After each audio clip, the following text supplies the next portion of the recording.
Hello everyone! Happy Thursday!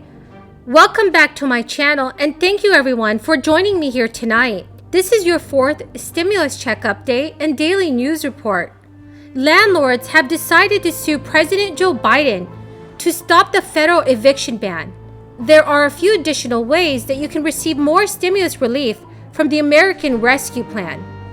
Also, this coming Friday, I will be announcing more winners of my Amazon gift card giveaway.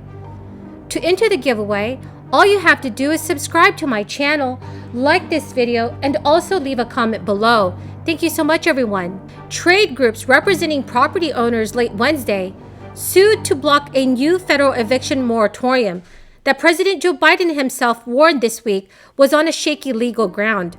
The Alabama and Georgia chapters of the National Association of Realtors filed a motion in federal court to vacate the ban that the CDC ordered this past Tuesday. The same groups led a legal challenge against a prior federal eviction moratorium that expired last Saturday. This is a lawsuit that prompted the Supreme Court to cast doubt on the CDC's authority. The real estate groups, which have warned that their members are facing substantial financial losses from this moratorium, said in a legal filing that the CDC caved to a tidal wave of pressure from outraged Democrats when it revived the eviction ban despite clear warnings from judges who said the agency lacked the power to enforce it. The new legal challenge will fuel further chaos around the federal government's safety net for renters still struggling to pay bills during this crisis. It will likely set off a race against time for policymakers to find ways to accelerate the release of $46.5 billion in rental aid, which was designed to backstop renters and make landlords whole, but has faced severe state and local bottlenecks. Landlords are taking on the Biden administration again after warning that they have lost billions of dollars each month under the original ban, which the CDC first implemented in September of 2020. The revamped moratorium the agency imposed this week is targeted at areas with high levels of this crisis, currently about 80% of counties. Mr. President, the Senate is considering an infrastructure bill, and I'm glad we are. For too long, Americans have been compelled to send their tax dollars overseas to improve the infrastructure of other countries. I've been fighting for several years to invest the infrastructure here at home, which is why I find it frustrating that the very people who are celebrating this bill today actually opposed my efforts in the past. We have a short memory here in the Senate. Only 2 years ago, I offered my penny plan for infrastructure for a vote. My plan would have invested nearly $40 billion in infrastructure over those 2 years. In those 2 years, nearly 20,000 miles of roads could have been resurfaced. Instead, those investments weren't made, and 2 additional years of wear and tear passed by as we continued to send our money to pave roads overseas instead of paving roads here. The parade of senators who are now coming to the floor and expounding upon the urgency of this package, nothing less than shocking, particularly when those were the same senators who voted against 20,000 miles of resurfaced roads only a short time ago. The penny plan for infrastructure was not my only effort to invest in infrastructure. 6 years ago, I worked on a bipartisan package that would have made $130 billion available for infrastructure. Had my plan been enacted into law, Americans would now be driving on 130,000 miles of new roads without adding 1 penny of debt. So why, for more than 5 years, have my infrastructure proposals been stifled?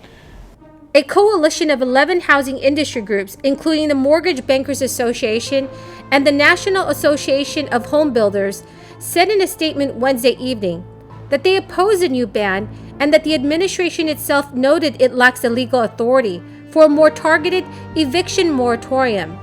President Biden allowed an earlier iteration of the eviction moratorium to expire Saturday because of a Supreme Court warning that the CDC exceeded its authority. But the White House reversed course this week and enacted a more targeted ban in response to a major backlash from Democrats, who warned millions of Americans were at risk of losing their homes.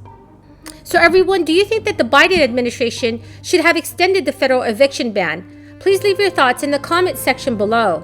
Currently, monthly premiums for health coverage through the Affordable Care Act federal marketplace fell an average of 40%, and this is because of a boost in subsidies from government stimulus funds. More than 1.5 million Americans have enrolled in healthcare plans through the healthcare.gov marketplace since the administration opened a special window on February 15. Another 2.5 million who have already had coverage took advantage of the expanded assistance created by the American Rescue Plan stimulus that President Joe Biden signed into law in March of this year. President Biden has prioritized expanding enrollment and lowering premium costs in the ACA exchanges, which is a reversal from his predecessor, who sought to dismantle Obamacare. According to data, average premiums for returning customers in 36 states using the federal marketplace dropped from $104 a month to $62 a month. According to data, average premiums for returning customers in 36 U.S. states using the federal marketplace dropped from $104 per month to $62 per month. The $1.9 trillion American Rescue Plan expanded the number of people eligible for subsidies for Affordable Care Act marketplace coverage. It also bolstered the tax credits for those already purchasing coverage to make the plans more affordable. For the first time, it extended subsidies to people making more than 400% of the federal poverty level, which is $106,000 for a family of four. Their costs are now capped at 8.5% of their income. According to the Congressional Budget Office, the expanded premium assistance is set to expire after 2022, but Democrats are seeking to extend it. The provision is projected to cost $34 billion. The more generous tax credits took effect April 1st. Americans can now enroll in healthcare.gov coverage through August 15th.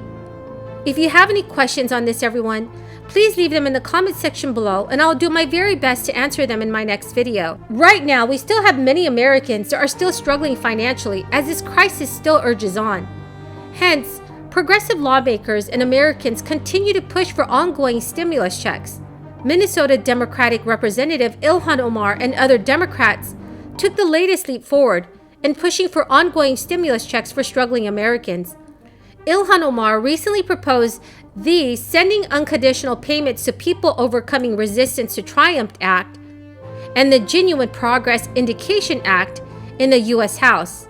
In the proposed bill, the Support Act will provide a guaranteed income program of up to $1,200 a month and $600 for children per month. So everyone, what do you think of the new proposal by Representative Ilhan Omar? Please leave your thoughts in the comment section below. So that's the end of the video for tonight, everyone. I hope you found some of this information helpful today. I'll be announcing the 3 winners of this week's Amazon gift card giveaway tomorrow. Please enter the giveaway by subscribing to my channel, liking this video, and also leaving a comment below. Thank you so much, everyone, and have a blessed Thursday night.